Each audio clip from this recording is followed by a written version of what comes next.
What did the two vandals say to the Battletech company? Tag, you're it! Yeah, I'm taking a super competitive list that I totally said I wasn't going to bring. And you believed me.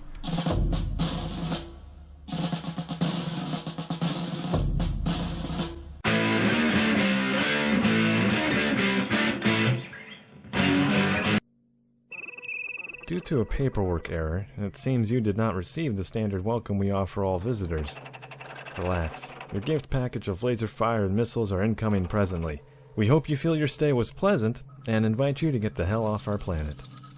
Welcome to Barazil, former capital of the T-Rex Society and member of the Tech Alliance.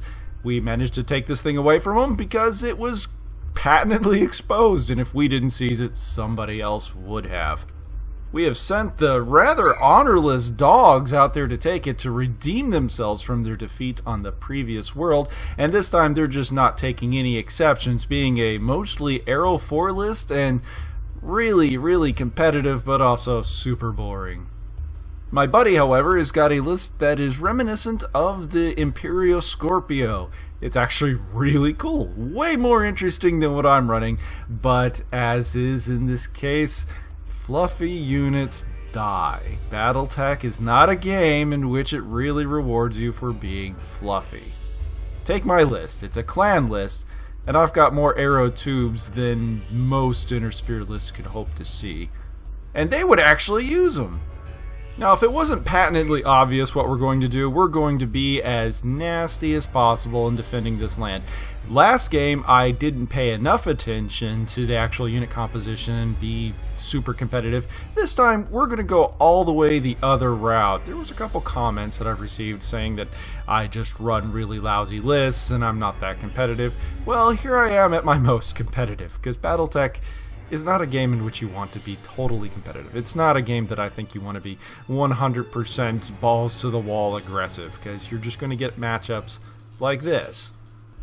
And if you think I'm already down on it, experienced players will already know what's about to happen. The Vandals are loaded to the gills with tags. We've got a Dasher with another tag, and we've got 4 gun trucks with arrow launchers on them, and we've got the Naga that's going to be sitting right here on the board.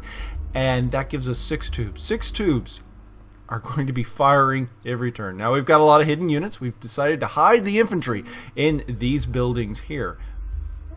They will do 2 things for us. They will be a speed bump and an initiative sink. The only reason the Naga is still on the board is because of scenario rules, because I want to make it take that just much longer to have to be put into force withdrawal. It's kind of a beefy unit. It's important to note that we are using the swamp rules from TAC Ops. Every hex that is around water is amended with the swamp overlay, and that's already going to make things a nice little bottleneck. If you haven't noticed that, look at the map carefully, and the point that I'm highlighting in specific, this is the point that he has to go through if he wants to get into the city, which is where he ostensibly I would be hiding everything, or if he wanted to get to the Naga in the back, because he has to go through swamp in order to get to any of it else. And guess what? All those sites are pre-designated. So, if things really go tits up with the tag units, I can always hit them with HE. Well, I'd have to wait a turn. They're a turn away. Flight time. The Visigoth and Vandals begin taking shots on the board, trying to take out that VTOL infantry. And as they're doing it, the Visigoth actually dumps all of its air-to-air missiles. It actually was carrying arrow air-to-airs just in the off chance that it was going to be like the last game, and it would have to spend its time dogfighting, and when he should be doing his dictated role. Not this time. This time I completely overgunned and overestimated the opponent. Nonetheless, as the turn rounds about, he begins moving forward, and I jump forward because I turned off the camera for a bit, and you can see that he is lunging through the town. These active probes has already picked up quite a few infantry stands in the middle, and they are going to try to sort themselves out to try to take on the mechs that are trying to charge through. But as he is, the Vandals swing across the board and they tag the forward element. His Fire Falcon decides to jet it across the board to get closer to the Naga, and on it is carrying some of those enhanced sylphs. They are nasty units, but I wasn't terribly concerned with it, but I figured there's only one point that I'm ever going to really kill them, because you can't nominate a tag target against infantry. Infantry is invalid. This is going to be the only time that I'm going to be able to kill him without rules lowering something really dumb like tagging the hex and splashing him or something, or waiting until he jumps on top of the Naga and then taking him off then by just nominating the Naga as the target and splashing the infantry. And as if just tagging the unit and letting all the arrow tubes fly onto the board wasn't scary enough, just doing your math, what 100 damage is going to do to a light mech like that in one turn? Only one of the missiles failed to connect. It rolled less than a 4. But the Vandals, of course, did their job. Everyone was perfectly okay. And the light mech buys it in a titanic explosion, killing the infantry. We actually go back and forth just a little bit because I got wrapped up on whether or not Arrow 4 splashes for 10 or splashes for 5 when you're doing direct. But, you know, when 5 missiles hit, it really doesn't matter. This battle mech is piloted by Battle Armor. Can you guess what it is? That's right, it's the Gestalt. If the word of Blake wasn't weird enough, they decided to put Battle Armor in your battle mech because, yo dog. The infantry begin doing everything that they can to take on the Gurkha that has decided to move through the town. They managed to give him a PSR, do a little bit more damage. We lose a Dasher over here. It was kind of a charge that was almost missed by the camera. He got out and it was immediately vaporized by the Black Knight and the Marauder. It's just a small sacrifice to make. At least at that point, it's an actual game for a turn. Meanwhile, exiting the building, we do have an objective that is going on. We have a campaign modification to one of the units called Hotshot, where the unit has decided that it is going to prove itself one way or the other. In this case, it's the Elementals, and they decided to honor duel the Marauder, and there's nothing that I can do to stop them. Every turn, they're going to have to start rushing forward to try to take it on. That's pretty cool, but I don't expect them to win, right? He starts to funnel into the choke point in the center. I am really considering throwing HE rounds out there. It wouldn't take much. They hit. I mean, they're pre-designated hexes. It would be awesome. But I instead change them all over to homing rounds. I'm just going to let the Vandals do their job because they already did it once against that light mech. And it's just a matter of picking the target I don't like and then watching it vaporize the turn the artillery lands. Gurkha manages to run past all my defenses and get into the rear arc of the Naga. This is really, really bad for the Naga, but he knew what he was getting into when he asked to be assigned to a Naga, or at least assigned so. I mean, I can imagine the commander was like, "You're going to do this," and he was like, "No, I don't want to." "No, you're going to do it. It's not honorable." And then somebody was shot, and then the actual pilot was selected, probably, you know, from the janitor caste or something. But now's his chance for glory, as now he's going to get into close combat with a close combat light mech. At least, you know, he's an assault mech. He should be able to weather it for a little while, right? Vandals swing back onto the field, and wouldn't you know it, they tag the Marauder, and we managed to jink around. This time our avenue of approach is being dictated by his tank. It has a sniper cannon on it, and it's firing flak at us, and it's being incredibly annoying as he tagged one of the Vandals on approach, tagged another when it swung by, and it's just been doing a horrific amount of damage to those poor little things. He's just barely connecting. So now, since it's a hull-mounted gun, we just maneuver in such a way that he can't get arc. Or at least we make sure that he's firing at the fresher unit. And as fire control rings off, the laser designator rings home. Beep-dee-dee. Boom, boom, boom, boom, boom, boom, boom, boom, boom, as all the Arrow 4s land on the Marauder. Every one of them hits. It manages to take out an entire torso section, cause an ammo breach, takes an arm off. It's cataclysmic. To say it's enforced withdrawal would be a severe understatement. It's kind of a sad way to see a pristine piece of equipment like that go. Well, or at least this one's been butchered by clan mad scientists, because that Marauder's the clan refit version. Still, it's a really cool design, but not when it's a smoking scrappy. One of the Vandals still manages to get shot at despite this, and surprisingly, he shrugs it off. Visigoth does what he can. He's kind of a aerospace dogfighting platform in the C configuration, but he's an okay strike craft. He can't use all his guns all at once. He overheats too much. So he's just making very gentle gun runs on, I do believe, the Black Knight. He's not really doing that much damage, but he's softening him up for what is inevitably going to be the heavy work done by the artillery platforms.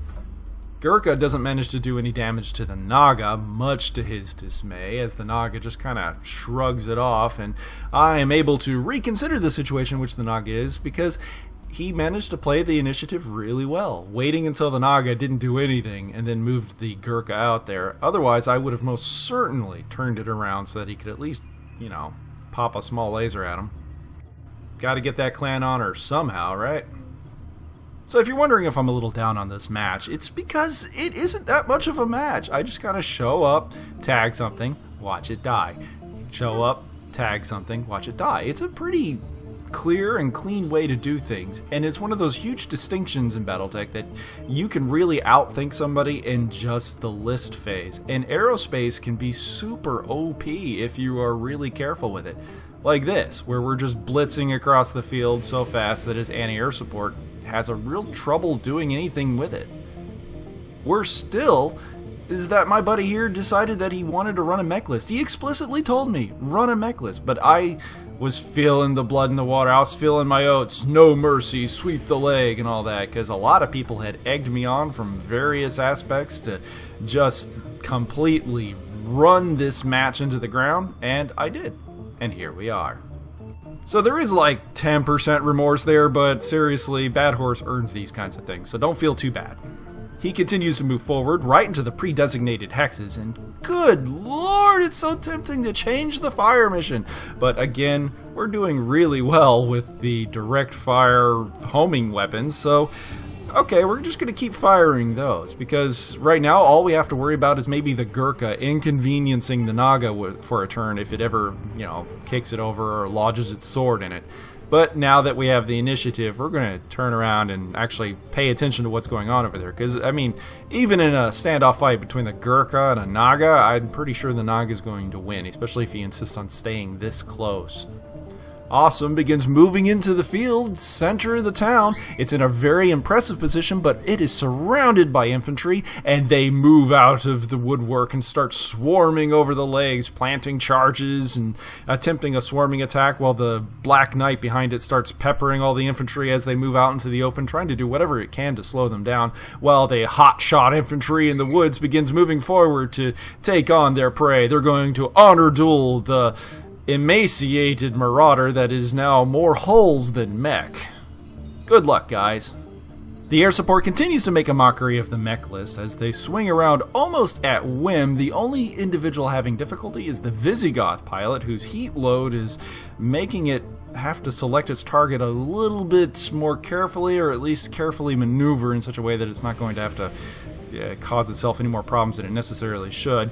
It decides to pan around. We're going to start tagging that anti-air platform that he's using. That sniper cannon has become too much of a nuisance to the Vandal fighters, as their movement pattern is being mostly dictated by copious amounts of suicide-inducing thrust, and wherever direction that cannon is pointing. We're just making sure that we stay out of arc. It doesn't particularly inconvenience them in any kind of meaningful way, as they make a pass across the field, tag the Black Knight. They're just tagging it up one after another. We don't even get to the second plane before it's already tagged its target. And naturally, it starts getting hit on by the steel rain. It just looks at the targeting computer and says, "My God, it's full of Stravogs," and just gets completely emaciated as its torso is blown open. The Black Knight will get one more turn before that glorious Itano Circus-style death, as it starts lambasting into the infantry in front of it, saving the Awesome a turn of indignity from trying to have to swipe them all off before being encased in a cacophony of explosions. You fought well, Black Knight. It was a wonderful SLDF piece of equipment, and now it is Swiss cheese. Naga starts maneuvering in the woods in an attempt to give the Gurkha what it's been receiving, but doesn't manage to make that come true. But at least the maneuvering and keeping them a little bit further into the initiative track keeps the shots from hitting the back, and the heavy woods does not do Bad Horse any kind of favors. The Visigoth screams back onto the field, lights up his tank, causing several motive crits and locking his turret in a very inopportune direction, and that's when we call it. There's really nothing else he can do. Most of his units are in forced withdrawal, if not already Swiss cheese, and the only fighting unit that is currently functioning is the Awesome. And it's covered in infantry, the hostile kind, with lots of angry presence. And that's when we go ahead and start packing up. It's a mop-up operation at this point. The laser designators just find whatever's been naughty in my sight for this turn and lights them up. It wasn't really a contest at this point. Not that it really was ever from the beginning. So that's been an Ouchies Batrep, and thanks for watching. He might have lost the tactical game here, but he won the strategic. I can't afford to have the possibility that Memphis Mark decides to reinforce my capital, so I'm going to have to pull him off to go take care of that. I really like having these armor totals. It makes it a lot easier, because I can just go, how many circles are going to be left? Not often you have to do that. Right leg. At least it's splashing all over the place. Alright, this guy. What is this again? It's supposed to be something else, right? Actually, this does remind me of that scene. You're hitting the limbs. Yeah, 6 right torso. Yeah, it's definitely Peter Weller. Actually, it's 40 points right torso. Oh, you said 40? Yeah, 2 hit there. 6 twice. Dang it. That's exactly enough to take out the torso and pop off in a minute. Well, it doesn't look like you're going to wail on me with a limb this turn. Or this time. Well, I could pick up that arm. There's nothing explodable on that side. Nothing worthwhile. You got 2 of my heat sinks, which was bad. Oh, okay.